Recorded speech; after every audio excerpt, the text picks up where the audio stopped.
మీరు క్రీస్తు సువార్తకు తగినట్లుగా ప్రవర్తించుడి. ప్రవర్తించుడి అనేటువంటి మాట మనం చూస్తున్నాం. ఏంటది? ప్రవర్తించుడి అనే మాట. ఈ ప్రవర్తించుడి అనే మాట ఇంగ్లీష్లో కనుక మనం చూస్తే ఏముంది? ఎన్ఎస్బిలో ఏమి ఇచ్చాడు అని చెప్పగలుగుతారా?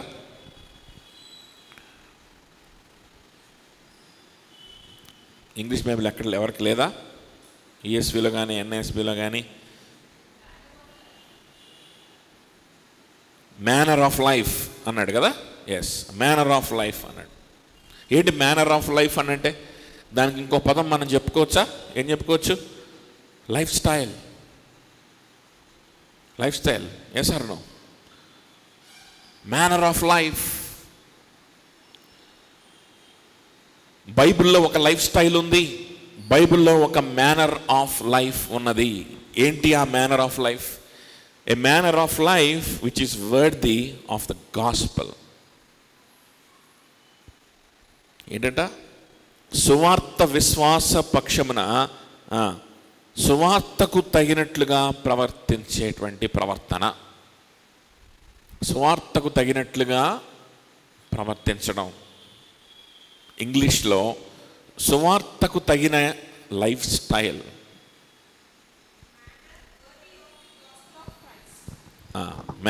Manner of life. ఈఎస్బీలో మేనర్ ఆఫ్ లైఫ్ అన్నది కదా. గ్రీక్లో ఏముందో తెలుసా? గ్రీక్ పదము చూస్తే పొలిటోమాయ్ అనేటువంటి పదం ఉపయోగించింది. పొలిట్. పాలిటీ అంటే ఏంటి? పాలిటీ అంటే సివిక్ లైఫ్ని పాలిటీ అంటారనమాట. అంటే మనం ఒక సమాజంగా, ఒక మన పౌరులుగా మనం ఎలా ఉండాలి, ఏం చేస్తాం అనేటువంటి దాన్ని పాలిటీ అంటారు. సో పౌరులు ఎలా ఉంటారు, పౌరులు వాళ్ళు పరిపాలన విధానం ఎట్లా ఉంటుంది, పౌరులుగా ఉన్నప్పుడు వాళ్ళు గవర్నమెంట్ ఎలా ఫామ్ చేసుకుంటారు, లేకపోతే వాళ్ళు పౌరులకు ఉండే హక్కులు ఏంటి, పౌరులకు ఉండే డ్యూటీస్ ఏంటి కదా, వీటన్నిటిని ఏమంటారంటే పాలిటీ అంటారు. ఆ పదం ఎక్కడి నుంచి వచ్చిందంటే ఈ పొలిటోమాయ్ అనేటువంటి గ్రీక్ పదం నుంచే ఇంగ్లీష్లో పాలిటీ అనే పదం వచ్చింది. పొలిటోమాయ్ అంటే సిటిజన్షిప్ అని అర్థం. ఏమర్థం? సిటిజన్షిప్ అని అర్థం. ఏం సిటిజన్షిప్? ఏం సిటిజన్షిప్? చూడండి, మిగిలినటువంటి వాక్యాలు, మిగిలిన తక్కినటువంటి వచనాలు ఏవి కూడా చూడకుండా కేవలం దాన్నే గనక మనం చదివితే, అవుట్ ఆఫ్ కాంటెక్స్ట్లో చదవడం అంటారు దాన్ని. దాన్నే గనక కాంటెక్స్ట్ చూసుకోకుండా దాన్నే గనక మనం చదివితే, ఆ పదాన్నే గనక మనం చూస్తే, ఆ విధంగా కొంతమంది చూశారు. ఆ విధంగా చూసి కొంతమంది ఏం చెప్తారంటే రోమా పౌరసత్వాన్ని గురించి మాట్లాడుతున్నాడు పౌలు అని చెప్తారు. ఏ పౌరసత్వాన్ని గురించి? రోమా పౌరసత్వాన్ని గురించి. అంటే రోమా లేకపోతే వాళ్ళు ఉండేటువంటి ఆ దేశపు పౌరసత్వాన్ని గురించి మాట్లాడుతున్నాడు. కాబట్టి సువార్తకు తగిన పౌరసత్వాన్ని కలిగి ఉండండి అంటున్నాడు అని కొంతమంది చెప్తా ఉంటారు. చాలా తక్కువ మంది ఇలాంటి పనులు చేస్తుంటారు. నీకు ఎందుకులే తిట్టడం. కాబట్టి ఇలాంటి పనులు చేస్తుంటారు. కానీ సో మెనీ ఫెయిత్ఫుల్ కామెంటరీస్ కనుక మనం చూస్తే అది రోమా పౌరసత్వాన్ని గురించి చెప్పాడా? ఒక మంచి పౌరులుగా ఉండాలి మీరు దేశంలో, ఒక బాధ్యత కలిగిన పౌరులుగా మీరు ఉండాలి. అలా దేశానికి బాధ్యత కలిగిన పౌరుడుగా ఉండడమే సువార్తకి తగినట్లుగా జీవించడం అంటే. అదే క్రిస్టియన్ లైఫ్ అంటే, అదే స్పిరిచువల్ లైఫ్ అంటే అని చెప్పేటువంటి వ్యక్తులు ఉంటారు. అతి తెలివి ప్రదర్శించేటువంటి వారు. ఇంకంతకు మించి తిడితే బాగుండదని తిట్టట్లా. కానీ let us see this, about this lifestyle and about this citizenship in the light of the context, the section which is there immediately after it. అంత మాత్రమే కాకుండా ఇదే ఫిలిప్పీ రాసిన పత్రిక 3వ అధ్యాయము 20వ వచనం చదవండి. 3:20 చదవండి. మన పౌరస్థితి పరలోకమునందున్నది. అక్కడి నుండి ప్రభువైన యేసుక్రీస్తు అను రక్షకుని నిమిత్తము కనిపెట్టుకొని ఉన్నాము. మన పౌరస్థితి ఎక్కడుంది? పరలోకమునందున్నది. అక్కడి నుండి వచ్చేటువంటి యేసుక్రీస్తు అను రక్షకుని నిమిత్తము కనిపెట్టుకొని ఉన్నాము. ఒక అద్భుతమైన పాట మనం తరచుగా పాడుకుంటా వింటా ఉంటాం. గొప్ప సేవకుడు రాసినటువంటి పాట. తన కళ్ళ ముందు ఉదయాన్నే ఆడుతూ పాడుతూ ఉన్నటువంటి తన కుమారుడు సాయంత్రం తను సేవ ముగించుకొని వచ్చేసరికి చనిపోయి శవమై పడున్నప్పుడు ఆ తన సొంత కుమారుని యొక్క శవాన్ని ఎత్తుకొని ఆయన పాడినటువంటి పాట అదేంటంటే, సియోను పాటలు సంతోషముగా పాడుచు సియోను వెళ్ళేదమా అనేటువంటి పాట. అక్కడ ఉంది కదా స్టాంజా, ఏంటది? ఆనందమయ పరలోకము మనది, అక్కడి నుండి వచ్చును యేసు. ఆనందమయ పరలోకం మనది. ఇదిగో ఈ భూమి మీద నేను అనుభవిస్తున్నటువంటి ఈ ఆనందము, ప్రయాసపడుతూ ఆనందిస్తున్న ఈ ఆనందము, దుఃఖముతో కలిపి నాకున్నటువంటి ఆనందము, పరలోకములో ఈ ప్రయాస లేకుండా, ఈ మరణము లేకుండా, ఈ దుఃఖము లేకుండానే ఈ ఆనందం నాకు దొరుకుద్ది. ఇదే ఆనందం. కాకపోతే ప్రయాస లేకుండా దొరుకుద్ది. అక్కడ నుండి వచ్చును యేసు కదా. ఇదే వాక్యం. ఈ వాక్యమే ఆయన మనసులో ఉందేమో. చూసారా, దుఃఖంలో ఉన్న వాళ్ళకి, కుమారుని పోగొట్టుకొని భయంకరమైన వేదనలో ఉన్నటువంటి వాడికి ఫిలిప్పీలు రాసిన పత్రిక గుర్తొచ్చిందండి. ఆయన రాసిన పాటలో ఫిలిప్పీలకు రాసిన పత్రిక ఉంది. ఎందుకు? ఏ దుఃఖాన్నైనా తీసివేయగలిగినటువంటి శక్తి కలిగిన సమాధానం, ఏ వేదనైనా తీసివేయగలిగిన శక్తి కలిగిన ఆ పరలోక సంతోషము గురించి వివరించేది ఈ పత్రికే కదా. మరి అర్థమవుతుందని చెప్పింది. మన పౌరసత్వము ఎక్కడుందంట? పరలోకమునందున్నది. పరలోకమునందున్నదని చెప్పేటువంటి పౌలు రోమా పౌరసత్వం గురించి ఎందుకు మాట్లాడతాడు? కాబట్టి మన ఆలోచనలు కూడా అటువైపుగానే పెట్టుకొని ఈ వాక్య భాగాలను కూడా మనం అలాగనే చూస్తే బాగుంటుంది. కాబట్టి gospel lifestyle is heaven centred lifestyle. So and that heaven centered lifestyle will tell us that this world is not our home. దీనికి విరుద్ధంగా మాట్లాడేవాడు ఎవడే సువార్తకు వ్యతిరేకి, సువార్త కేంద్రిత జీవితానికి వ్యతిరేకి అని మీరు రాసి పెట్టుకోండి. మన ఇల్లు పరలోకం కాదు. మనం ఇక్కడ కూడా మనం ఏదో సాధించాలి, ఇక్కడ కూడా మనం ఏదో స్థాపించాలి, ఇక్కడ కూడా మనం కొన్ని విషయాలు సంపాదించుకోవాలి అని చెప్పేవాడు సువార్త వ్యతిరేకి. అందులో ఎలాంటి అనుమానం కూడా లేదు. ఎందుకంటే వాక్యం చాలా స్పష్టంగా చెప్తుంది, that world is not our home. ఈ లోకంలో మనం పొందుకోగలిగేది ఒక్కటే, అదేంటంటే పరలోక సంబంధమైన సంతోషం.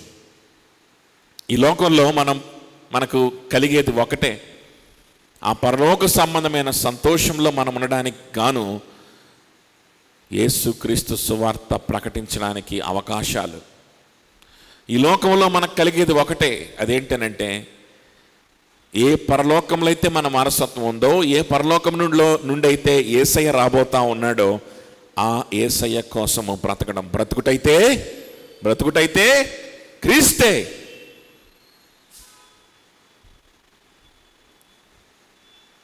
లోకంలో మనకేం లేదన్న సంగతి మనం గుర్తుపెట్టుకోవాలి. ఇది ఎన్నో సంవత్సరాల నుంచి, అనాది కాలంగా, ఆది క్రైస్తవుల దగ్గర నుంచి ఎంతోమంది గొప్ప గొప్ప దైవజనులు ఎవరైనా చెప్పిన మాటే ఇది. ఏ పుస్తకాల్లో అయినా సరే మనకు కనిపించే మాట ఇది. కానీ ఈరోజు ఈ మాట వినిపించట్లా. ఈరోజు ఈ మాట చెప్పాలంటే దైవజనులు అనబడేటువంటి దొంగలకి కష్టమైపోతుంది. విశ్వాసులు అనబడేటువంటి చెవు దురద కలిగిన వారికి విసుకొస్తుంది, భయం వస్తుంది. The world is not your home. This is the truth that the Bible declares very, very clearly. Your citizenship is of heaven. మన పౌరసత్వము ఎక్కడుంది? పరలోకముకు సంబంధించిన పౌరసత్వము. So there is a life style అని మనం మాట్లాడుకున్నాం కదా. ఏంటి ఈ లైఫ్ స్టైల్లో ఉన్నటువంటి లైఫ్ స్టైల్ని, ఇది ఒక లైఫ్ స్టైల్ ఉందని చెప్పి మన ఊహలకు వదిలేయట్లా. ఒక సిటిజన్షిప్ ఉందని చెప్పి దాని గురించి మీరు రోమన్ సిటిజన్షిప్ అనుకోండి, అది అనుకోండి, ఇది ఏదైనా అనుకోండి అని చెప్పి మన ఊహలకు వదిలేయట్లే. ఇక్కడ కింద వివరిస్తున్నాడు. నేను ఎందుకు ఇంత బల్లగుద్ది చెప్తున్నానంటే ఆ సిటిజన్షిప్ ఏంటో కింద వివరిస్తున్నాడు. సో సువార్తకు తగినట్లుగా బ్రతకండి అని చెప్పి ఆ తర్వాత ఆ మాటల్లోనే ఏమంటున్నాడు చూద్దాం. మళ్ళీ 27, 28 వచనాల్లోనే ఆ పాయింట్ మనకి ఉంది. ఏంటి అనంటే, నేను వచ్చి మిమ్మల్ని చూచినను రాకపోయినను మీరు ఏ విషయంలోనూ ఎదిరించి వారికి బెదరక అందరూ ఒక్క భావముతో సువార్త విశ్వాస పక్షమున పోరాడుచు, సువార్త విశ్వాస పక్షమున పోరాడుచు ఏక మనస్సు గలవారై నిలిచి ఉన్నారని నేను మిమ్మల్ని గురించి వినులాగున్నా అంటున్నాడు. నేను మిమ్మల్ని గురించి ఏం వినాలి?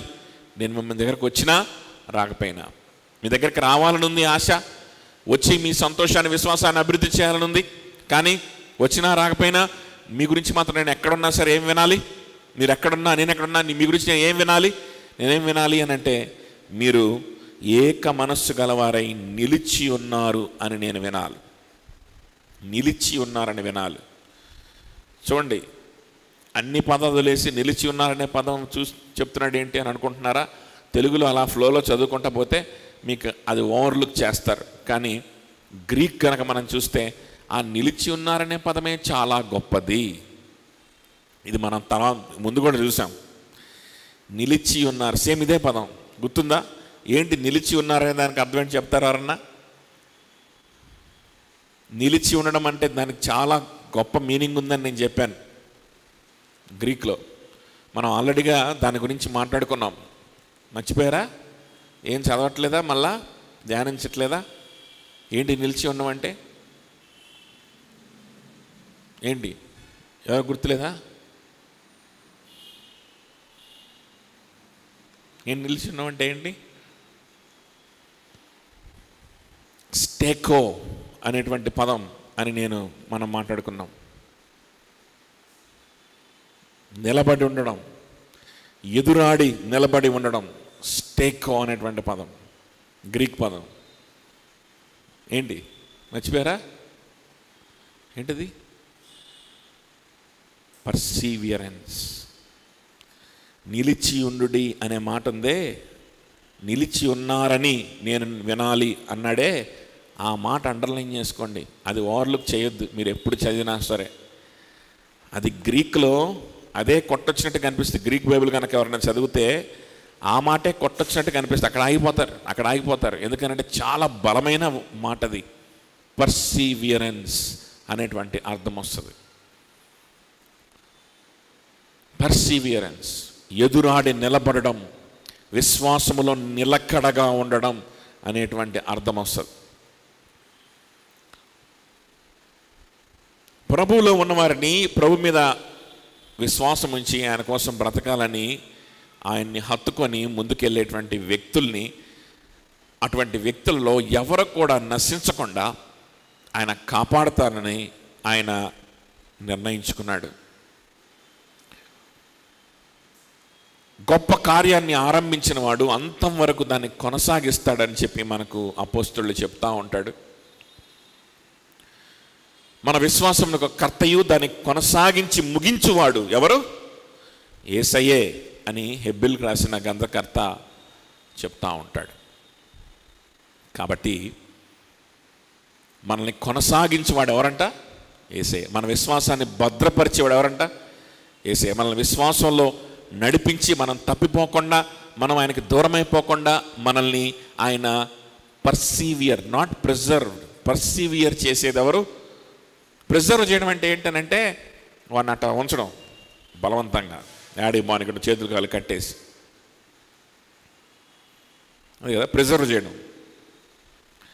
ప్రిజర్వ్ చేయడం, ఒక వస్తువును నువ్వు ప్రిజర్వ్ చేయాలి, చెడిపోకుండా ప్రిజర్వ్ చేయాలనుకో, లాకర్లో వేసి బిగి చేసేస్తే అప్పుడు అదేమవుతుంది? ప్రిజర్వ్ అవుతుంది. ఈజిప్ట్లో మమ్మీలు ఉంటాయి. మనిషి చచ్చిపోతే వాళ్ళు అన్నీ ఏవో ఎక్కించి కెమికల్స్తో పూసి మమ్మీఫై చేసి వాడిని, లేకపోతే వాడిని చుట్టేసేసి వాడిని ఒక కాఫిన్లో పెట్టేస్తే వాడి శరీరం ఎన్నాళ్ళైనా అలా మమ్మిఫికేషన్ అయిపోయి అది ఏమైపోతుంది? ప్రిజర్వ్ అవుతుంది. కుళ్ళిపోయి మట్టిగా మారిపోకుండా. అట్లా శవాన్ని ప్రిజర్వ్ చేసినట్టు దేవుడు మన విశ్వాసాన్ని, మనల్ని యేసయ్యలో, రక్షణలో మనల్ని ప్రిజర్వ్ చేస్తున్నాడని చాలామంది అనుకుంటా ఉంటారు. నో, అలా చేయడు. నీకు రక్షణ ఇచ్చాను, నీ రక్షణని నీలోనే ఉంచుతాను, అది బయటికి పోనీయకుండా నేను అట్టగా ఒక చోట ఉంచేస్తాను అని చెప్పి దేవుడు మనల్ని అలా చేయడు. పర్సీవియర్ చేస్తాడు. విశ్వాసానికి పరీక్షలు వస్తేనే, విశ్వాసానికి వ్యతిరేకతలు వస్తేనే నేను విశ్వాసిని అని తెలుస్తుంది. ఆ విశ్వాసానికి ఉన్న శక్తి తెలుస్తుంది. దేవుని కృపకున్న సామర్థ్యం తెలుస్తుంది. దేవుడే విశ్వాసాన్ని ఇస్తాడు. ఆ విశ్వాసానికి ఉన్న శక్తిని ఆయన చూపిస్తాడు. ఆయన కృపకున్న సామర్థ్యాన్ని చూపిస్తాడు. దేని ద్వారా చూపిస్తాడనంటే కొన్ని అడ్డంకుల ద్వారా చూపిస్తాడు.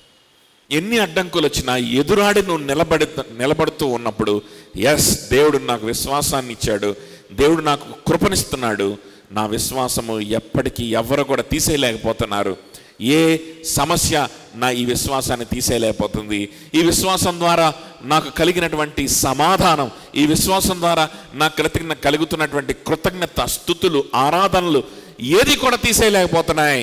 కాబట్టి దేవుడు నాకు విశ్వాసం ఇచ్చాడు, దేవుని కృప నిష్ఫలమైనది కావట్లేదు అనే శక్తితోటి, అనే ధైర్యంతో ముందుకు నిలబడతాం.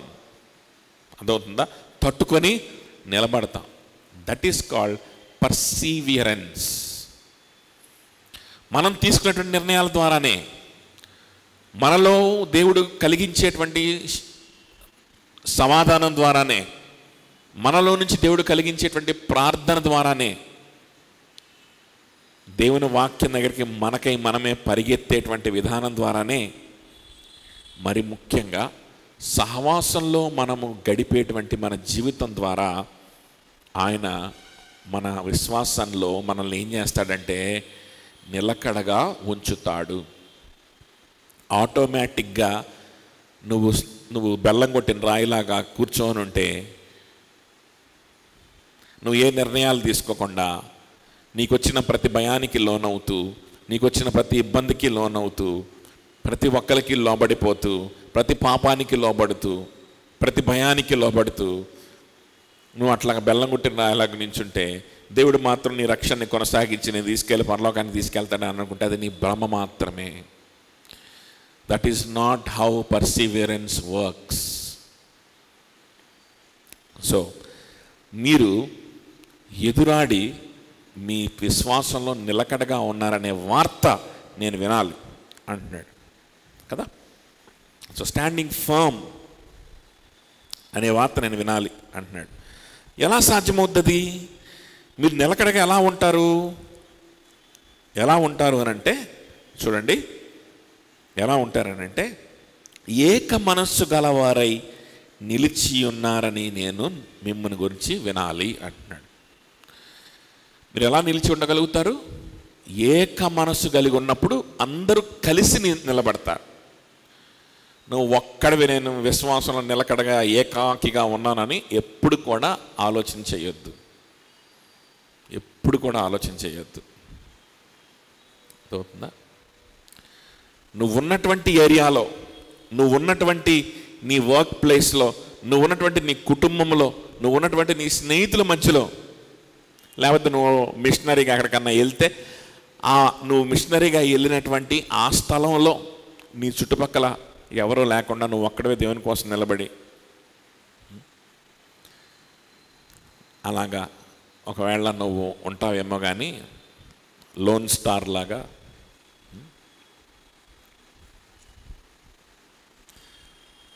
ఎప్పుడు కూడా నేను ఒక్కదాన్నే నేను దేవునిలో నిలబడుతున్నాను, దేవునితో సంబంధం కలిగి ఉన్నాను, నా ఒక్కదాన్నే దేవుడు అంతం వరకు విశ్వాసాన్ని కొనసాగించి నడిపించుకుంటున్నాడు, నేను దేవునితో అలాగ వెళ్ళిపోతున్నాను అని భ్రమలో ఉండొద్దు.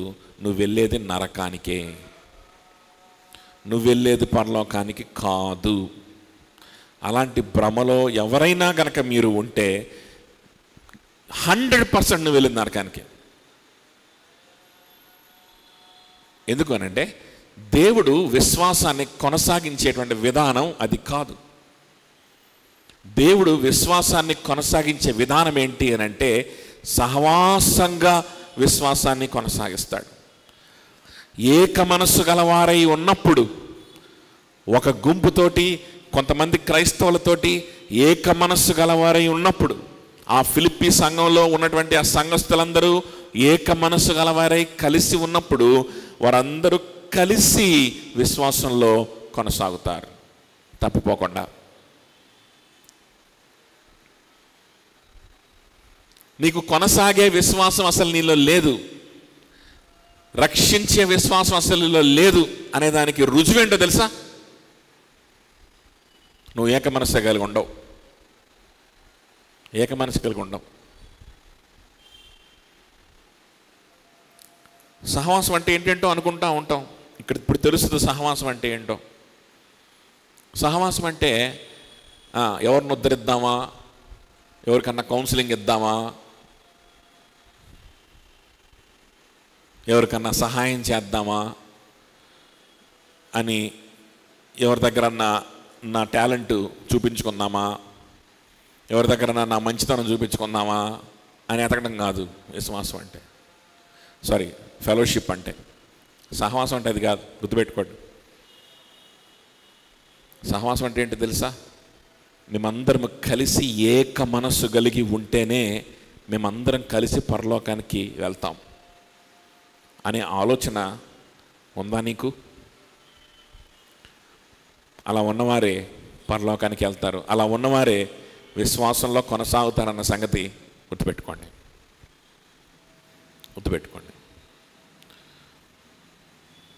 ప్రేమతో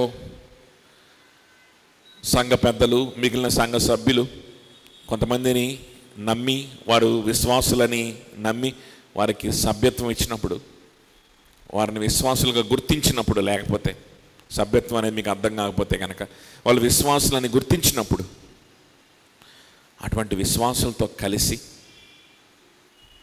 ఎక్స్ట్రా ఆలోచించకుండా, ఇదిగో వీరితో కలిసి వీరేం చేస్తున్నారో గమనించుకుంటూ, వీరు ఏ విధంగా సమయాన్ని గడుపుతున్నారో గమనించుకుంటూ, నా జీవిత విధానం కూడా వీరిని పోలి ఉండేలాగా వీరితో కలిసి నేను ప్రభు పనిలో ముందుకెళ్తేనే నేను రక్షణలో ముందుకెళ్తాను, లేకపోతే నరకానికి పోతాను. అర్థమవుతుందా? You cannot పర్సివియర్ as a single person. Remember that. ఏక మనస్సు గలవారై నిలిచి ఉన్నారని పౌలు వినాలంట. పలానా అబ్బాయి ఉన్నాడండి, పలానా అమ్మాయి ఉందండి, చాలా మంచిదండి, దేవునిలోనే ఉందండి. ఏం చేస్తుందండి అమ్మాయి? ఎక్కడికి వెళ్తుందంటే ఎక్కడో చోటకి వెళ్తుందండి, ఏదో ప్రతి ఆదివారం. ఎక్కడో చోటకి వెళ్ళడం ఏంటండి? దేవునిలోనే ఉందండి, మీరు చక్కగా ట్రైనింగ్ ఇచ్చారు పాస్టర్ గారు, అసలు ఆ అమ్మాయి దేవునిలోనే ఉంది, అసలు చాలా మీ గురించి చాలా గొప్పగా చెప్తుందండి అని అంటే పౌలు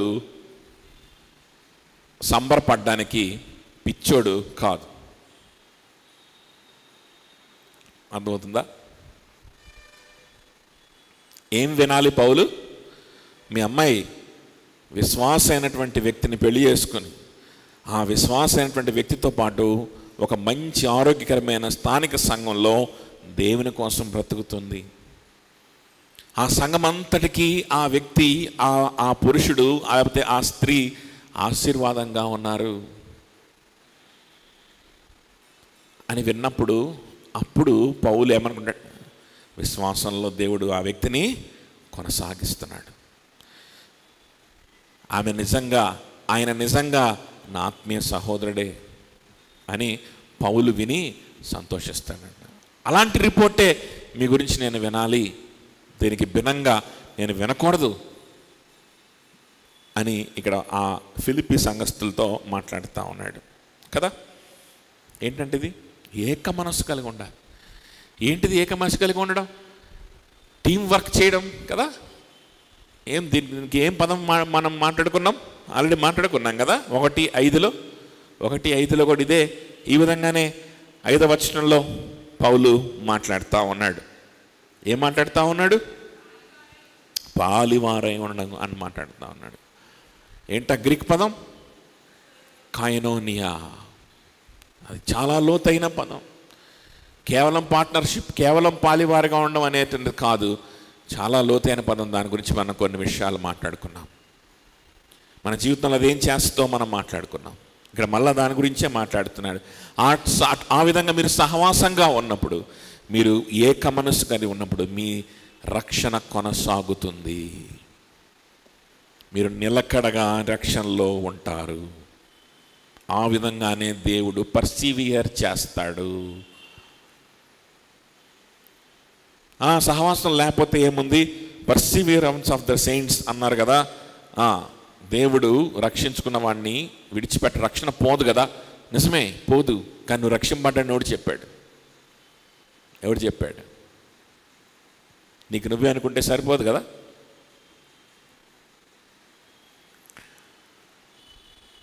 దేవుని వాక్యం ఏం చెప్తుందంటే, రక్షింపడ్డం అంటేనే దేవుని శరీరంలో కలిసి రావడం. రక్షణలో కొనసాగడం అంటేనే దేవుని బిడ్డలతోటి ఏక మనసు కలిగి ఉండడం. సో ఈ గొప్ప సహవాసం కలిగి ఉన్నప్పుడు, this is the life style. ఈ సహవాసం, ఇది థియాలజీ. ఒక థియాలజీ చెప్తాను, దానికి అప్లికేషన్ కూడా పౌలు చెప్తుంటాడు. ఇంకో థియాలజీ చెప్తాడు, లేకపోతే ఇంకొక థియాలజికల్ విషయం చెప్తాడు. అది బయటకి ఎట్లా వస్తుందో చెప్తాడు. So gospel centred life style అంటే, ఈ గాస్పల్ సెంటర్డ్ లైఫ్ స్టైల్లో ఉన్నటువంటి ఈ లైఫ్ స్టైల్లో ఉన్న థియాలజీ ఏంట్రా అని అంటే, ఏక మనస్సు కలిగి ఉంటాము. ఆ ఏక మనస్సు కలిగి ఉండడం ద్వారానే రక్షణలో కొనసాగుతాం. ఇది థియాలజీ. ఈ థియాలజీ బయటికి ఎట్లా వస్తుంది అని అంటే కనుక మళ్ళా చూడండి అదే వచనాలు 27, 28. నేను వచ్చి మిమ్మల్ని చూచినను రాకపోయినను మీరు ఏ విషయంలోనూ ఎదిరించు వారికి బెదరక. ఏ విషయంలోనూ, అది రికార్డ్ అవుతుందో పెట్టి చూసావా? ఎదిరించు వారికి బెదరక అందరూ ఒక్క భావముతో సువార్త విశ్వాస పక్షమున పోరాడుచు. బెదరక, ఎదిరించు వారికి బెదరక ఉంటామంట. ఇలా సహవాసంలో ఏక మనస్సు కలిగి రక్షణలో కొనసాగే వాళ్ళు ఎలా ఉంటారు? ఎదిరించు వారికి బెదరకుండా ఉంటారు. ఈ పర్సీవియరెన్స్ ఎట్లా బయటపడుద్ది జీవితంలో? బయటపడాలిగా, లోపల ఉంటే. బయటపడలేదంటే లోపల లేదని అర్థం. ఎట్లా బయటపడాలి? ఎదిరించు వారికి బెదరక ఉండాలి. ఇంకా ఎలా బయటపడాలి?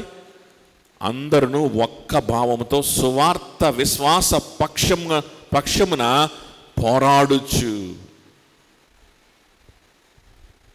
కదా, నాట్ ఫ్రైటెండ్ బై ఎనీథింగ్, ఏ విషయములోనూ ఎదిరించు వారికి బెదరక అంటున్నాడు. మళ్ళా ఈ విషయం ఆ విషయం అని కాదు, అది పెద్దదిగా చిన్నదా అనేది కాదు, పెద్ద బెదిరింప చిన్న బెదిరింప, ఏ విధమైన అడ్డగింపు అనేటువంటిది నిమిత్తము లేదు. అది ప్రాణం పోయే పరిస్థితి అయినా కావచ్చు, లేకపోతే ఒక చిన్న మాట పడవలసినటువంటి పరిస్థితి అయినా కావచ్చు,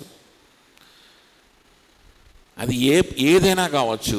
బెదిరించు వారికి లేదా ఎదిరించే వారికి ఏమవకూడదంటే మనము బెదిరిపోకుండా ఉంటారు, రక్షణలో కొనసాగేవారు.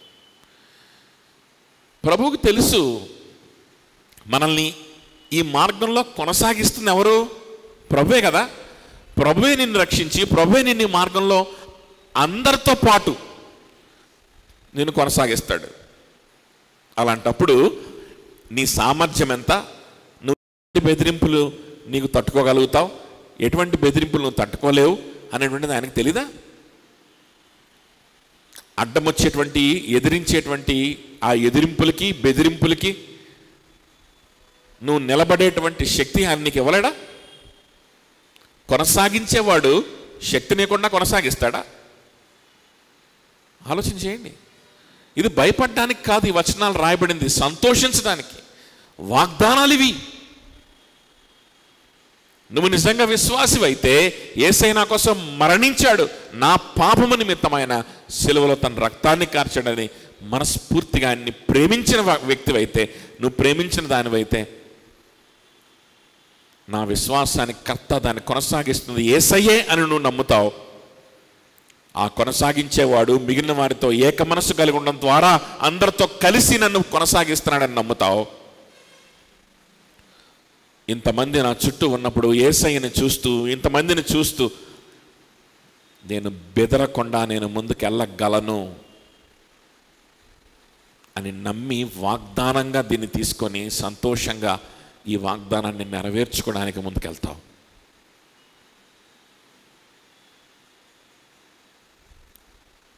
ఎవడో దిక్కుమాలినోడు అమెరికా వెళ్తావు నువ్వు అని వాగ్దానం చేస్తే, ప్రవచనం చెప్తే, ఇదివరకు మా చర్చి మేము వెళ్ళే చర్చిలో ఒక అమ్మాయి ఉండేది. ఆ అమ్మాయి దేవుడు నాకు వాగ్దానం ఇచ్చాడు అమెరికా వెళ్తానని. అమెరికా వెళ్తాను వాగ్దానం ఇవ్వడం ఏంటమ్మా, బైబిల్లో అలాంటివి ఏం లేవు కదండి, కార్డుని చూపిస్తా కావాలంటే అని చెప్పి. ఏంటి ఆ కార్డులో ఏముందంటే నీ హృదయ వాంఛని దేవుడు తీర్చును అని ఉంది.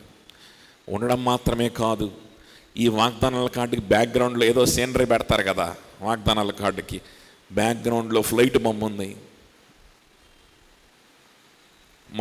మబ్బుల్లో ఫ్లైట్ ఉంది. కాబట్టి నేను అమెరికాకి వెళ్తాను, నాకు వీసా వస్తుందని దేవుడు వాగ్దానం చేశాడు, ఈ సంవత్సరం నాకు వీసా వస్తుందని డిసైడ్ అయిపోయింది, రాలేదు, డిప్రెషన్లోకి పోయింది.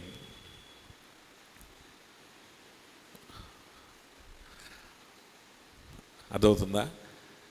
ఇట్లాంటి తెక్కల వాగ్దానాల్ని మనం పట్టుకొని రాత్రింపగళ్ళు ప్రయాసపడి ఏడుస్తా కూర్చుంటాం, డిప్రెషన్లోకి పోతాం, యాంగ్జైటీలోకి పోతాం, ఏవేవో అయిపోతాం, ఎవడు కాళ్ళైనా పట్టుకుంటాం, ఏ గొడ్డు చాకరైనా చేస్తాం. దేవుడు వాగ్దానం చేశాడు, నేను అమెరికా తీసుకెళ్తానన్నాడు.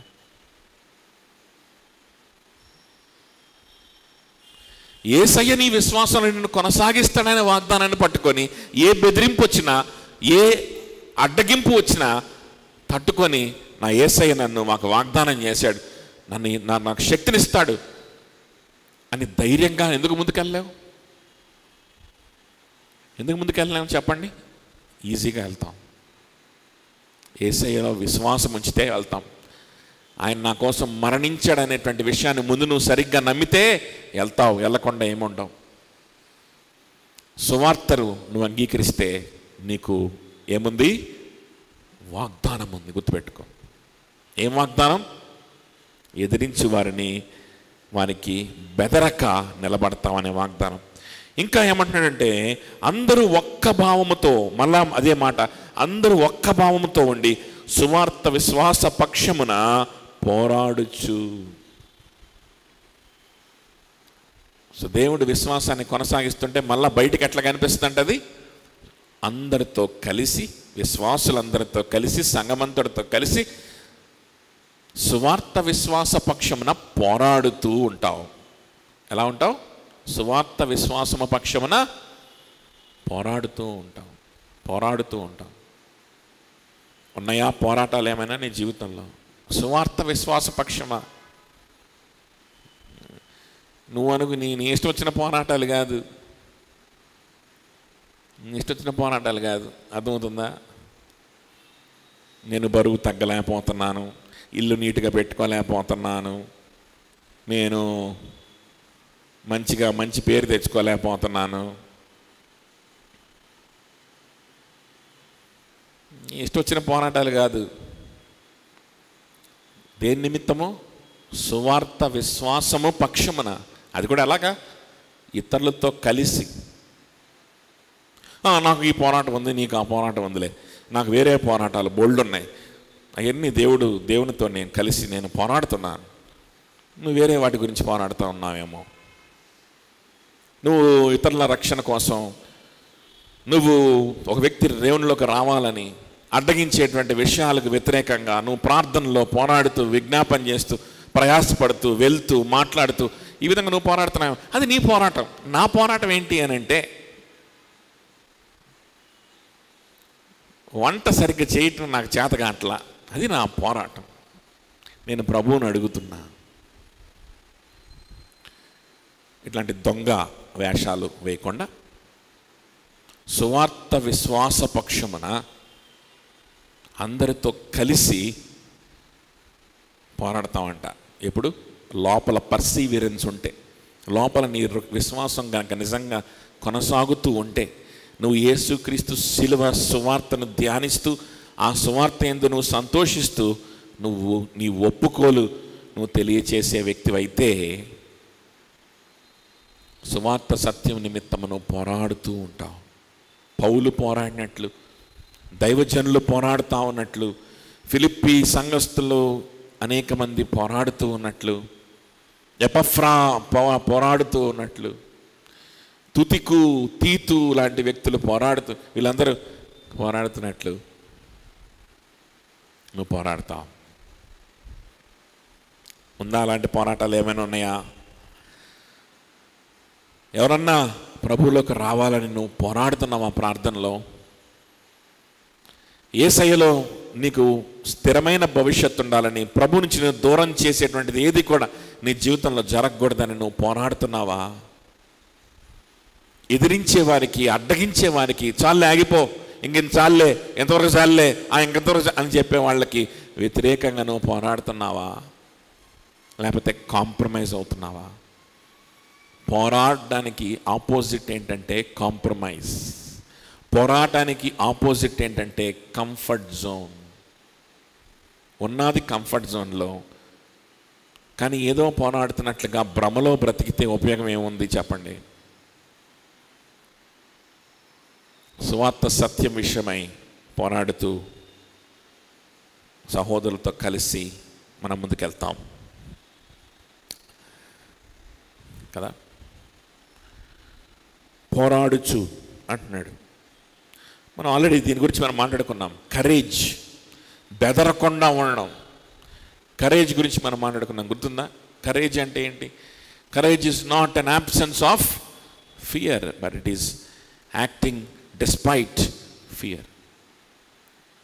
కరేజ్ అనంటే బెదరక నిలబడ్డం అనంటే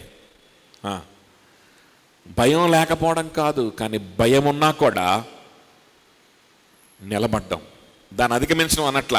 భయం ఉన్నా కూడా భయంతోనే నిలబడ్డం, కాంప్రమైజ్ అవ్వకుండా, పడిపోకుండా, కాళ్ళ బేరానికి వెళ్ళకుండా నిలబడ్డం. దాన్ని ఏమంటారనంటే బెదరక నిలబడ్డం అంటారు.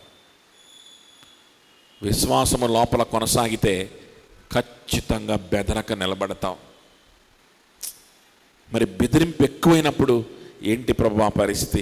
నేను మధ్యాహ్నం ఈ వాక్య భాగాన్ని ధ్యానిస్తూ ఉన్నప్పుడు నేను అదే కొంతమంది వ్యక్తుల గురించి ఆలోచన చేసి నిజంగా కన్నీటితో ప్రార్థన చేయడం జరిగింది. ప్రభా, మరి ఏంటి, కొంతమంది బెదిరింపు ఎక్కువైతే దాని పరిస్థితి ఏంటి, నా పరిస్థితి, నన్నే ఆలోచన చేసుకుంటే మరి బెదిరింపు ఎక్కువైపోతేనో, ఆ బెదిరింపు లొంగిపోవలసి వస్తేనో నేను రక్షింపబడిన వాడిని కాదా?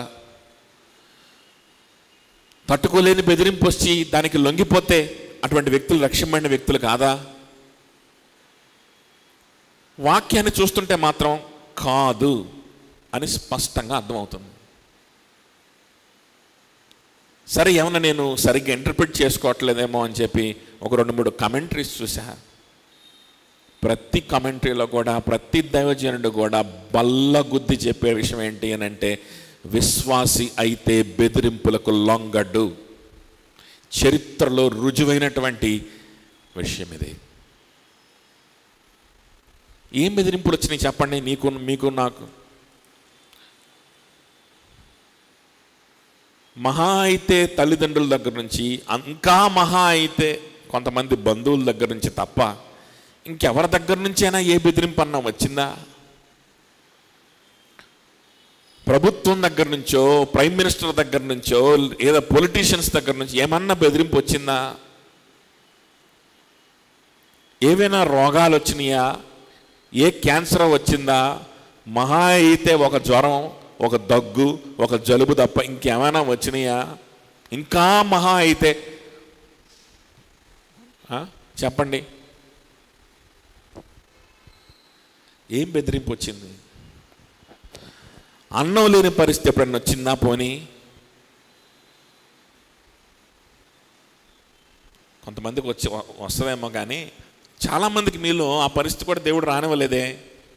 ఏ బెదిరింపు వచ్చింది? ఏ బెదిరింపు వచ్చింది? దేవుడు మనకు ఏ బెదిరింపు మన జీవితంలో అనుమతి ఇవ్వాలో ఆయనకు తెలీదా? ఈ బెదిరింపుల గుండా, ఈ శ్రమల గుండా మనల్ని తీసుకెళ్ళి, క్లెయిమ్ అనే పదం వాడకూడదు, కానీ దేవుడు ఇచ్చాడు కాబట్టి మనం తీసుకోవాల్సింది ఏంటి అని అంటే ఇదే. దేవుడు మనకి ఇవ్వాలని ఇష్టపడుతుంది ఇవే. ధైర్యముతో సువార్త విషయమై పోరాడుచు, బెదరక నిలబడుచు ఉండడం. వస్తుందా?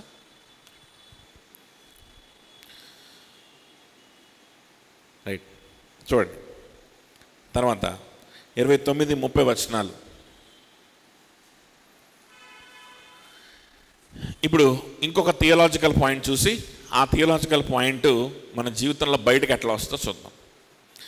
ఏలయనగా మీరు నా యందు, ఒక్క నిమిషం,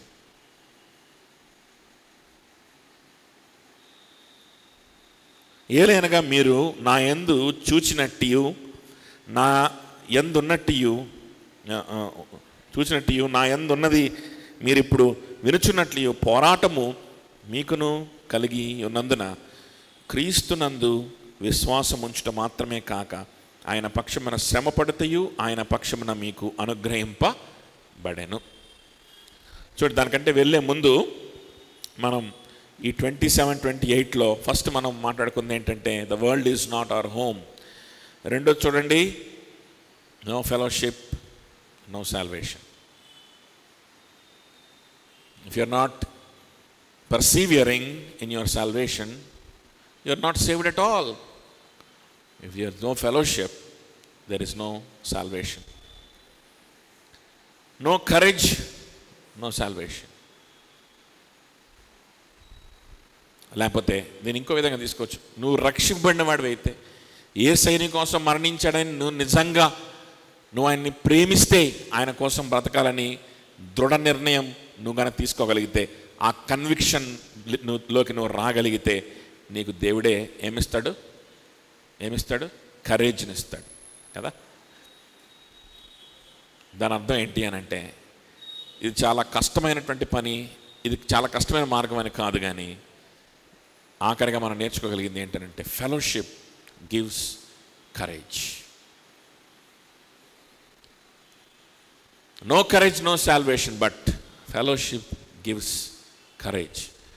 రక్షింపబడి ఏక మనసు కలిగి ఉండడానికి ప్రయత్నిస్తూ, నీ జీవితాన్ని పంచుకుంటూ, నీ భయాల్ని పంచుకుంటూ, ప్రార్థనని, శక్తిని ప్రభు దగ్గర నుంచి, అలాగనే సహోదరుల దగ్గర నుంచి కోరుకుంటూ నువ్వు గనక ముందుకెళ్తే ఖచ్చితంగా ఆ ఫెలోషిప్లోనే నీకేముందో తెలుసా? ఏముంది? కరేజ్ ఉంటుంది, గుర్తుపెట్టుకో. ధైర్యం ఉంటుంది. నీకు బెదిరింపు వచ్చినప్పుడు ఫెలోషిప్ని మర్చిపోయావా? పడిపోతావు. విశ్వాసులు అలా చేయరు. విశ్వాసులు ఫెలోషిప్లో ఉంటారు, నిలకడగా ఉంటారు. ఆ విధంగానే దేవుడు వాళ్ళ రక్షణని కొనసాగిస్తూ ఉంటాడు. 29:30లోకి మనం కనుక వస్తే ఇక్కడ ఏమంటున్నాడంటే 30 చూడండి. క్రీస్తునందు విశ్వాసం ఉంచడం మాత్రమే కాక ఆయన పక్షమున శ్రమ పడుటయు ఆయన పక్షమున మీకు అనుగ్రహింపబడేను. క్రీస్తునందు విశ్వాసం ఉంచడం మాత్రమే కాదు, కానీ ఆయన పక్షాన శ్రమ పడడం కూడా మీకు అనుగ్రహింపబడింది. ఈ విశ్వాసము దేవుడిచ్చేటువంటి ఒక బహుమానం అయితే, ఈ విశ్వాసం అనేటువంటి బహుమానంతో పాటు ఇంకొక బహుమానం కూడా ఫ్రీగా వస్తుంది. ఏం బహుమానమో తెలుసా? ఆయన పక్షమున శ్రమ పడడం. ఆయన పక్షమున శ్రమ పడడం అనేటువంటి బహుమానం నీకు వస్తేనే విశ్వాసం అనే బహుమానం కూడా నీకు వచ్చినట్టు. విశ్వాసం ఉంచు యేసయ్య మీద అని చెప్పినప్పుడు దాని అర్థం ఏంటంటే, ఏంటి విశ్వాసం ఉంచడం అంటే? రకరకాలుగా ఆలోచించుకోవచ్చు. ఎవడ స్టోరీ వాడు అల్లుకోవచ్చు, ఎవడ విశ్వాసం వాడు తయారు చేసుకోవచ్చు కదా. కానీ రక్షించే విశ్వాసాన్నిలోకి నువ్వు విశ్వసించు అని అన్నప్పుడు దాని అర్థం ఏంటి అనంటే, దానికి సినానిమ్ ఏంటి అనంటే, దానికి మరో అర్థం ఏంటి అనంటే, యేసయ్య కోసం శ్రమ పడ్డానికి సిద్ధమై ముందుకు రా. అప్పుడు యేసయ్య నీకు శక్తినిస్తాడు, సహవాసాన్ని ఇస్తాడు, ధైర్యాన్ని ఇస్తాడు. సిద్ధపడి ముందుకు రా, అంగీకరించి ముందుకు రా, అంగీకరించి ముందుకు రా. యేసయ్య కోసం శ్రమ పడ్డానికి నేను సిద్ధమే, నేను అంగీకరిస్తున్నాను. సిద్ధంగా నేను లేకపోవచ్చు, ఒక్కోసారి ధైర్యం లేకపోవచ్చు, ఏమీ లేకపోవచ్చు, శక్తి లేకపోవచ్చు, కానీ నేను దీన్ని అంగీకరిస్తున్నాను. యేసయ్య కోసం శ్రమ పడకపోతే ఇంక దేనికోసం శ్రమ పడాలి? ఆయన నా కోసం మరణించాడు కదా, ఆయన నా పాపాన్ని, ఆయన రావాల్సిన శిక్ష అంతా ఆయన భరించాడు కదా, ఆయన కోసం నేను శ్రమ పడ్డానికి అది న్యాయమే అని అంగీకరించి ముందుకొచ్చిన వాడు ఏం చేస్తాడంటే సహవాసంలో ఉంటాడు. బెదిరింపులు వచ్చినప్పుడు సహవాసంతో కలిసి ఎదుర్కొంటాడు. అలా ఎదుర్కొన్నప్పుడు నిలబడతాడు. తద్వారా నాలో రక్షణ ఉంది, ఆ రక్షణ కొనసాగుతుందని నిశ్చయత కలిగి ఉంటాడు. సో విశ్వాసం మాత్రమే కాక ఆయన పక్షాన శ్రమ పడితే కూడా మీకు అనుగ్రహింపబడింది. Own the belief, own the conflict. మీకు అది అనుగ్రహింపబడింది కాబట్టి 29వ వచనం చూడండి. ఏలైనగా మీరు నా యందు చూచినట్టు నా యందు ఉన్నదని మీరిప్పుడు వినుచున్నట్టు పోరాటము మీకును కలిగి ఉన్నందున. నా జీవితంలో ఉన్న పోరాటం లాంటి పోరాటమే మీకు కూడా ఉంది అన్న సంగతి గుర్తుపెట్టుకోండి. అటువంటి పోరాటం నువ్వు ఓన్ చేసుకోగలవా? నేను దేవుని బిడ్డనండి, నేను విశ్వాసనండి, దేవుడు నాకు విశ్వాసాన్ని ఇచ్చాడు, నాకు విశ్వాసం సొంతం చేశాడు, ఇంత గొప్ప విశ్వాసాన్ని దేవుడు నాకు ఇచ్చి రక్షించుకున్నాడు అని గర్వంగా చెప్పేటువంటి నీవు ఈ కాన్ఫ్లిక్ట్ని కూడా సొంతం చేసుకుంటున్నావా? Can you own this conflict which Paul has in his life? పౌలు తన జీవితంలో ఉన్నటువంటి పోరాటము లాంటి పోరాటాన్ని నువ్వు సొంతం చేసుకోగలవా? సొంతం చేసుకోవడానికి ముందుకు రావడమే రక్షింపబడ్డాం, గుర్తుపెట్టుకోండి. అర్థమవుతుందా? యేసయ్యలో ఉన్న విశ్వాసాన్నే కాకుండా యేసయ్యలో ఉన్నటువంటి పోరాటాన్ని కూడా సొంతం చేసుకోవడానికి నువ్వు ఇష్టపడి ముందుకు అడుగులు వేయడమే విశ్వాసము. అదే రక్షింపబడము. అదే సంఘ సభ్యుడికి ఉండవలసినటువంటి లక్షణము. అది అర్థమవుతుందా? నా కంఫర్ట్ జోన్లో నేనుండి, నా రొటీన్లో నేనుండి, నా షెడ్యూల్లో నేనుండి, ఏ కాన్ఫ్లిక్ట్లో ఉన్నావు నువ్వు? ఏ కాన్ఫ్లిక్ట్లో ఉండగలను నేను? చెప్పండి. కాన్ఫ్లిక్ట్ వచ్చిందనుకోండి షెడ్యూల్ మారిపోదు. పోరాటం వచ్చిందనుకోండి షెడ్యూల్ మారిపోద్దా? మారిపోదా? పోరాటంలో ఉన్నవాడికి షెడ్యూల్స్ మారిపోతాయి. కంఫర్ట్ జోన్లో ఉండడు. ఇది నా జీవితం, ఇది నా స్టైల్, ఇది నా ఇది అనేటువంటిది ఉండదు. పోరాటంలో ఉన్నవాడు అందరితో కలిసి యుద్ధ భూమిలో పోరాడడానికి ముందుకెళ్తాడు. ఒక్క భావంతో సువార్త విశ్వాసము పక్షాన పోరాడుచు అని ఇందాక అన్నాడు కదా. అక్కడ గ్రీక్ పదం కూడా మనం చూస్తే సైడ్ బై సైడ్, పక్క పక్క నిలబడి మీరు పోరాడండి అనేటువంటి మాట అక్కడ మనకు కనిపిస్తుంది. ఆ మాట ఎవరికి వాడే మాట తెలుసా? గ్లాడియేటర్స్కి వాడేటువంటి మాట అంట. రోమన్ కల్చర్లో కొంతమంది గ్లాడియేటర్స్ అనేవాళ్ళు ఉండేవాళ్ళు. అదొక క్రీడ, అదొక స్పోర్ట్ అనమాట. క్రికెట్, రెజ్లింగ్ లాంటివి. ఒక ఇద్దరు గ్లాడియేటర్స్ ఉంటారు, బలవంతులైన వారు. వారికి ఆర్మర్ అన్నీ ఉంటాయి, వస్తువులన్నీ ఉంటాయి, ఖడ్గాలు ఇవన్నీ, కత్తులు కటాలు ఉంటాయి. ఒక ఇద్దరిని ఆ గ్రౌండ్లో వదిలిపెడతారు, స్టేడియంలో వదిలిపెట్టి 2 సింహాలను వదిలిపెడతారు. ఆ సింహాలు వాళ్ళని చంపకుండా వారిద్దరు కలిసి టీం వర్క్ చేసి కాపాడుకోవాలి వారిని. వాళ్ళు ఆ సింహాలని చంపాలి. అర్థమవుతుందా? ఇది ఆట.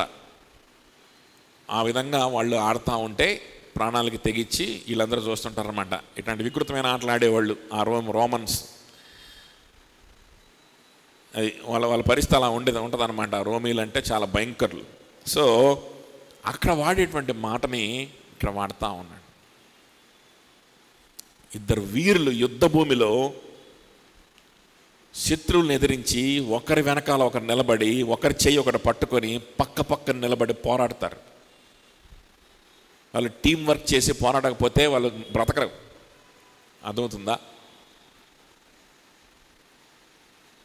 నా సింహం నేను చంపుతా, నీ సింహం నువ్వు చంపు అంటే కుదరదు.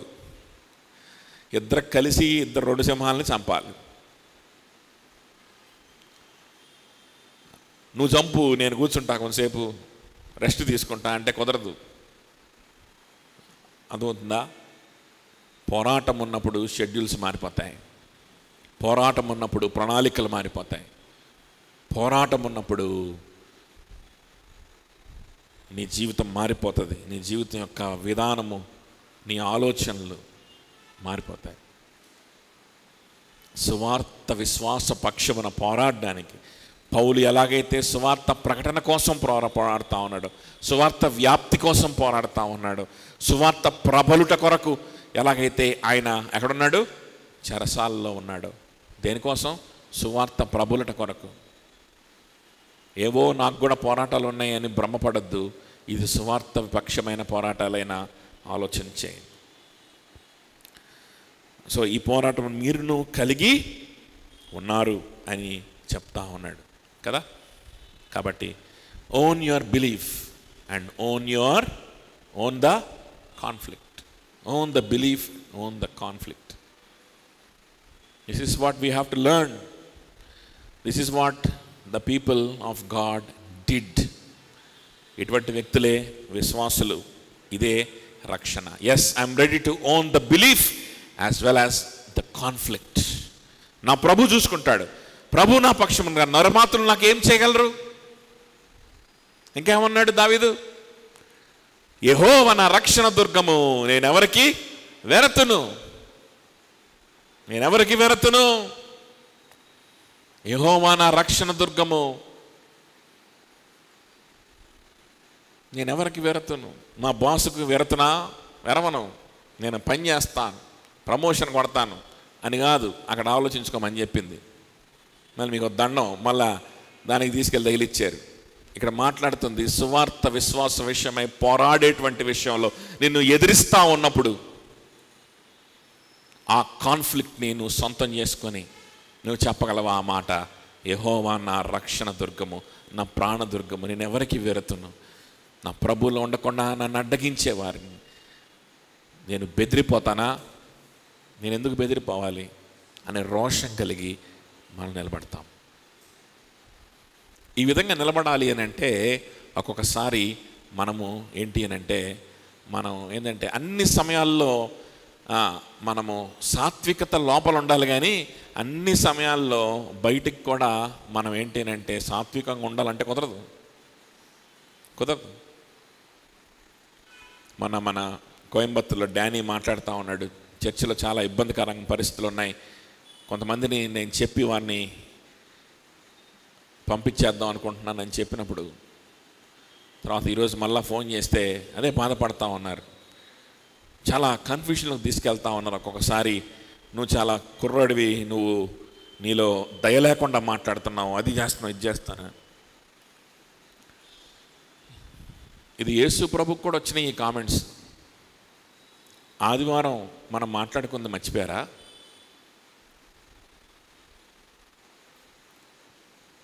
ఏంటి నీ బోధ ఏంటో చెప్పు, ఏంటి నీ బోధ అన్నారు. ఏంటి నీ బోధ మార్చుకో, ఏంటి ఇదేంటి వింత బోధ అన్నారు. అనగానే నేను ఏది చెప్పినా బహిరంగంగా చెప్పా, నేను ఏది చెప్పినా ఎలా చెప్పాను, బహిరంగంగా చెప్పాను, విన్నవాళ్ళని అడుగు నా బోధ ఏంటో వాళ్ళు చెప్తారు అన్నాడు. ఎవరితో అన్నాడు తెలుసా మాట? ప్రభువారు ఎవరితో అన్నాడు తెలుసా? ప్రధాన యాజకుడితో అన్నాడు. ప్రధాన యాజకుడితో మాట్లాడే విధానం ఇదే అని ప్రధాన యాజకుడు ఒక పనివాడు బంట్రవుతూ అరచేతులతో ప్రభువుని కొట్టి అవమానపరిచినట్లుగా మనం చూసాం. మౌనంగా ఉండొచ్చు కదా, ఎలాగో మరణించడానికే కదా వెళ్తున్నాడు. ఆయన్ని పర్సనల్గా అటాక్ చేస్తే ఆయన మౌనంగానే ఉండేవాడేమో, గొర్రె పిల్లలాగానే ఉండేవాడేమో, అలా ఉండడానికి ఆయన సిద్ధపడ్డాడు ఎప్పుడో. కానీ అటాక్ చేసింది ఆయన్ని పర్సనల్గా కాదు, తన తండ్రి తనకిచ్చినటువంటి డాక్ట్రిన్ని. My doctrine is not my own. నేను బోధించిన బోధ నాది కాదు.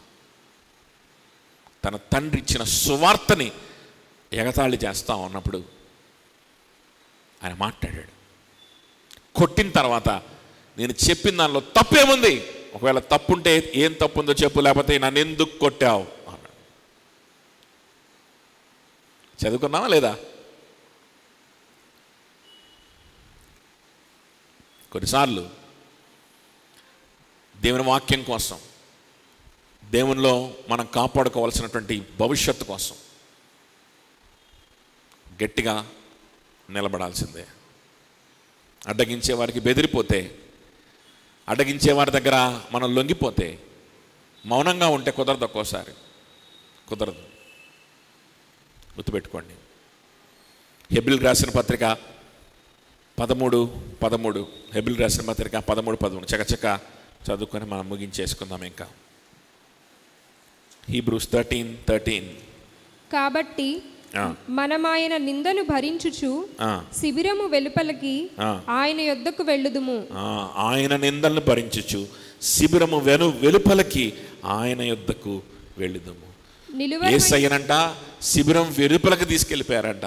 యేసయ్యని పరిశుద్ధ స్థలంలో కాదు సిలువ వేసింది, పరిశుద్ధమైన స్థలంలో కాదు ఆయన్ని విచారించింది, శిబిరం వెలుపలకి తీసుకెళ్ళిపోయారు. ఒక నీచుడిని తీసుకెళ్ళినట్లుగా, ఒక పాపిని తీసుకొని వెళ్ళినట్లుగా, ఒక హంతకుడిని తీసుకొని వెళ్ళినట్లుగా, దేవునికి సంబంధం లేని వాడిని తీసుకెళ్ళినట్లుగా, దేవాతి దేవుడైన వాడినే, సాక్షాత్తు దేవుణ్ణే శిబిరము వెలుపలకు తీసుకెళ్ళిపోయి గోల్గోతా కొండ మీదకి తీసుకెళ్ళిపోయి అక్కడ ఆయన్ని సిలువ వేస్తూ ఉంటే మనం మాత్రం శిబిరము లోపలుండి మంచి పేరు తెచ్చుకుంటూ, మంచి భక్తులు అనిపించుకుంటూ, మంచి బాధ్యత కలిగినటువంటి పౌరులు అనిపించుకుంటూ, మంచి పేరు తెచ్చుకుంటూ కంఫర్ట్ జోన్లో ఉందామా? మన కంఫర్ట్ జోన్ కనుక పగిలిపోయిందనుకో, మన కంఫర్ట్ జోన్ విడిచిపెట్టాల్సిన అవసరం వచ్చిందనుకో, అవసరం వస్తే అని కాదు, నా కంఫర్ట్ జోన్ని విడిచిపెట్టి మహా అయితే ఆయన్ని సిలువేసినట్లు మనల్ని కూడా సిలువేయాలనుకున్నారనుకోండి, ఆ శిబిరం వెనకాలకు ఆయనతో పాటే వెళ్ళిపోతాం. అక్కడ ఎవరుంటారు? ఆయనే ఉన్నాడు. ఈ మార్గంలో నడిచింది ఎవరు? ఆయనే. ఆయన మనకు తోడై ఉండడా? శిబిరం వెనకాలకి బయటికి వెలుపలకు మనల్ని కూడా తీసుకెళ్ళవలసి వస్తే అది నా ప్రభువు నడిచినటువంటి మార్గమే, మనం ఆయన్ని కలుసుకుంటాం అంటున్నాడు. అర్థమవుతుందా? మనం మాట్లాడుకున్నాం కదా, కీడు మేలు అనేటువంటి డెఫినిషన్స్ మనం ఇచ్చే డెఫినేషన్స్ బట్టి ఉంటాయి, ఏది కీడు ఏది మేలు అని.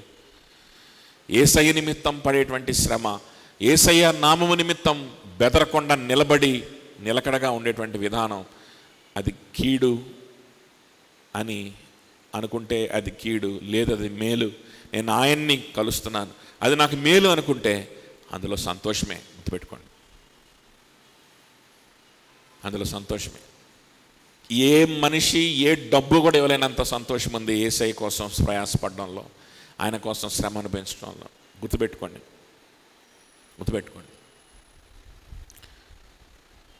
1 పేతురు 4:14-16 త్వరగా. 1 Peter chapter 4:14-16. క్రీస్తు నామము నిమిత్తము మీరు నిందపాలైన ఎడల మహిమా స్వరూపి అయిన ఆత్మ అనగా దేవుని ఆత్మ మీ మీద నిలుచుచున్నాడు గనుక మీరు ధన్యులు. మీరు ధన్యులు. మహిమా స్వరూపైన ఆత్మ మీ యందు నిలుచుచున్నాడు. ఆయన మీకు తోడై ఉంటాడు, ఆయన మీకు శక్తినిస్తూ ఉంటాడు కనుక యేసయ్య నిమిత్తం నిందల పాలైతే అది మీకేంటంట? అది మీకేంటి? మీరు ధన్యులు. మీరు ధన్యులు. అది మీకు ధన్యత. అది కీడు కాదు అసలు. కీడుని ఎవరు డిఫైన్ చేశారు? దాన్ని డెఫినేషన్ రాంగ్. అది కీడు కాదు, అది మేలు. ఎందుకు అది మేలు?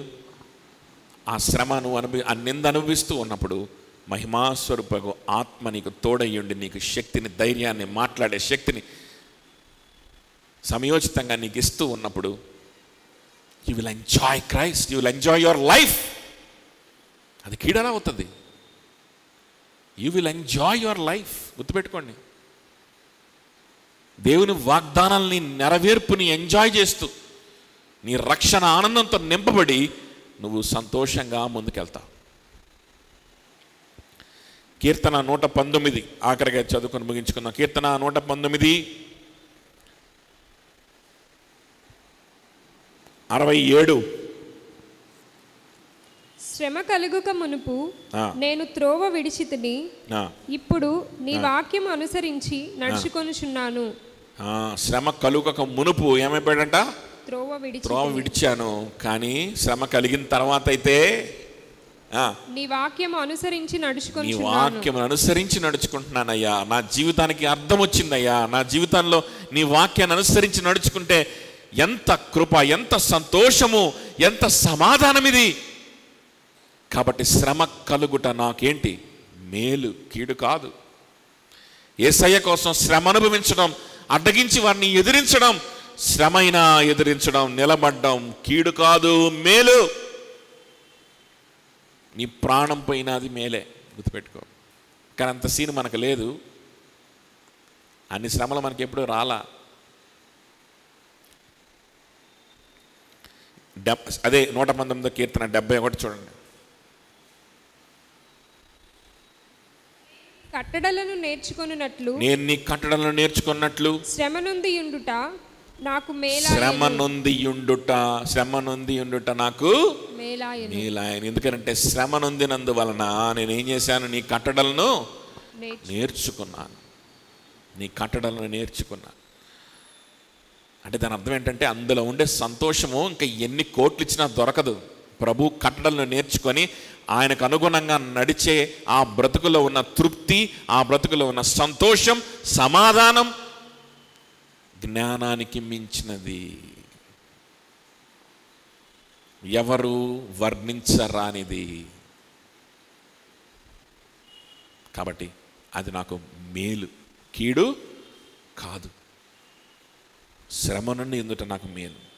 ఇంత గొప్ప వాగ్దానాలు అనుభవించడానికి మనకు దేవుడు అవకాశమా, లేకపోతే ఇది భయపెడుతున్నాడా చెప్పండి? సంతోషానికి సోర్స్ ఇక్కడ చెప్తున్నాడు, భయానికి కాదు. జాయ్కి ఉన్న సోర్స్ ఇది, కీడుకున్న సోర్స్ కాదు, గుర్తుపెట్టుకోండి. Here we're talking about the source of joy. That is why can you own the belief and can you own the conflict today? If you can do it, if you can be in this lifestyle, if you can be the citizen of heaven by being in this lifestyle, you will see all the promises of the Lord, wonderful promises that are coming true. 28వ వచనం last మాటలు చూడండి. Last మాటలు, మిమ్మల్ని గూర్చి వినులాగున మీరు క్రీస్తు సువార్తకు తగినట్లుగా ప్రవర్తించుడి అన్న తర్వాత ఫిలిప్పీ 1:28 లాస్ట్లో ఏమంటున్నాడు? ఇట్లు మీరు బెదరకుండుట వారికి నాశనము, మీకు రక్షణను కలుగుననుటకు సూచనయై ఉన్నది. ఇది దేవుని వలన కలిగినదియే. ఇది దేవుని వలన కలిగినదే. ఆ విధంగా అడ్డగించేవాడు ఉన్నప్పుడే నువ్వు నిలబడతావు. నువ్వు నిలబడినప్పుడే సూచన. దేనికి సూచన? వాడు నశించిపోయేవాడు, కానీ ఆ గుంపులో నువ్వు లేవు. నువ్వు రక్షింపబడే గుంపులో ఉన్నావు. నువ్వు పరలోక రాజ్య వారసులకు గుంపులో ఉన్నావు. కాబట్టి వాళ్ళని కూడా సువార్త చెప్పి ఈ గుంపులోకి తే అని దానికి సూచన. లొంగిపోతే నువ్వు అదే గుంపులో ఉన్నావు, కాబట్టి ఇప్పటికైనా గుంపు మారు అనే దానికి సూచన. కానీ ఎంత శుభవార్త కదా ఇది! యేసయ్యకు సంబంధించిన గుంపులో మనం ఉండొచ్చు. ఈ గుంపులో ఉండాల్సిన కర్మ మనకు లేదు. యేసయ్యకు సంబంధించిన వారి గుంపులోనే మనం ఉండొచ్చు. విశ్వాసం ఉంచితే చాలు. యేసయ్య నా కోసం సిలువలో మరణించాడని, ఆయన నన్ను ప్రేమించాడని, ఆయన కోసం నేను బ్రతకాలని నువ్వు నిర్ణయించుకొని విశ్వాసంతో ముందుకు నువ్వు వెళ్ళగలిగితే చాలు. ఇవన్నీ వాగ్దానాలే, గుర్తుపెట్టుకోండి. మరొకసారి చదువుకొని ప్రభువుని స్తుతించండి. దయచేసి వాక్యాన్ని విడిచిపెట్టదు. ప్రార్థన చేసుకుని అందరూ